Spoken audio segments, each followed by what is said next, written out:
بسم اللہ الرحمن الرحیم۔ السلام علیکم ورحمۃ اللہ وبرکاتہ۔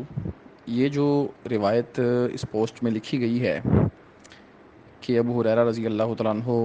سے مروی ہے کہ نبی علیہ السلام نے فرمایا کہ جب تم نماز کے لیے آؤ اس حال میں کہ ہم سجدے میں ہوں تو تم بھی سجدے میں شریک ہو جاؤ، اس کو کچھ بھی شمار نہ کرو۔ ومن ادرک رکعۃ من الصلاۃ فقد ادرک الصلاۃ۔ یہ سنن نبی داود میں 893 نمبر روایت ہے، اور اس سے یہ مسئلہ اخذ کیا گیا ہے کہ جس شخص نے نماز میں رکوع کو پا لیا اس کی وہ رکعت ہو گئی، اگر قیام فاتحہ رہ بھی گئی رکوع میں ملنے والے کی رکعت بھی ہو جاتی ہے۔ سب سے پہلی بات یہ ہے کہ یہ جو روایت سنن نبی داود کی 893 نمبر ہے، سند کے اعتبار سے اس میں کمزوری ہے۔ دوسری بات یہ ہے کہ اگر بعض محدثین نے اس کو حسن درجے کا اور مقبول کی قسم میں شمار بھی کیا تو اس روایت پہ غور کریں، اس سے یہ قطعی طور پہ ثابت نہیں ہوتا کہ جس شخص نے رکوع میں امام کو پا لیا اس کی وہ رکعت ہو جائے گی، گو کہ اس نے قیام اور سورہ فاتحہ اسے نہ پایا ہو۔ اس کی وجہ یہ ہے کہ یہاں پہ لفظ ہیں من ادرک رکعۃ من الصلاۃ فقد ادرک الصلاۃ۔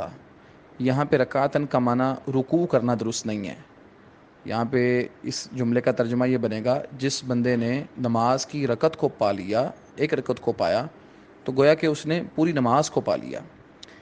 یہاں پہ رکعتن کا معنی رکعت ہے، رکوع نہیں ہے، اور الصلاۃ کا معنی پوری نماز ہے، الصلاۃ سے مراد ایک رکعت نہیں ہے۔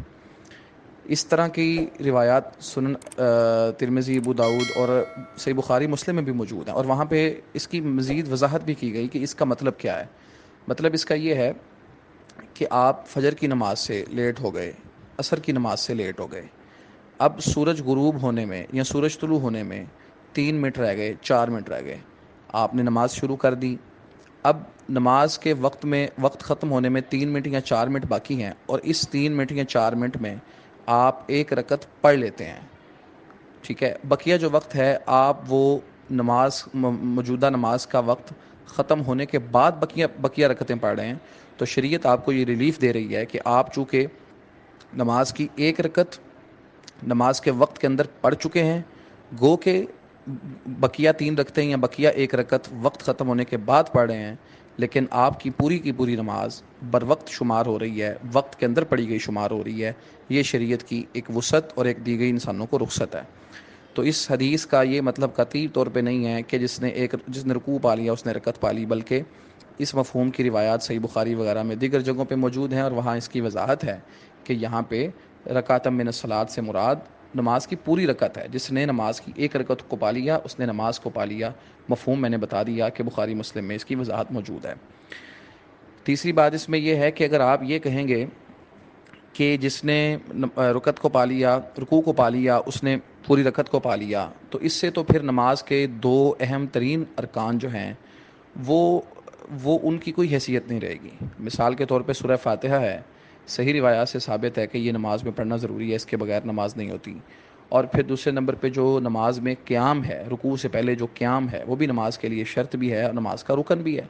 تو یہ دونوں چیزیں پھر نہ تو شرط رہیں گی اور نہ فرض رہے گی، نہ تو سورہ فاتحہ کی کوئی اہمیت رہے گی اور نہ ہی اس کے ساتھ ساتھ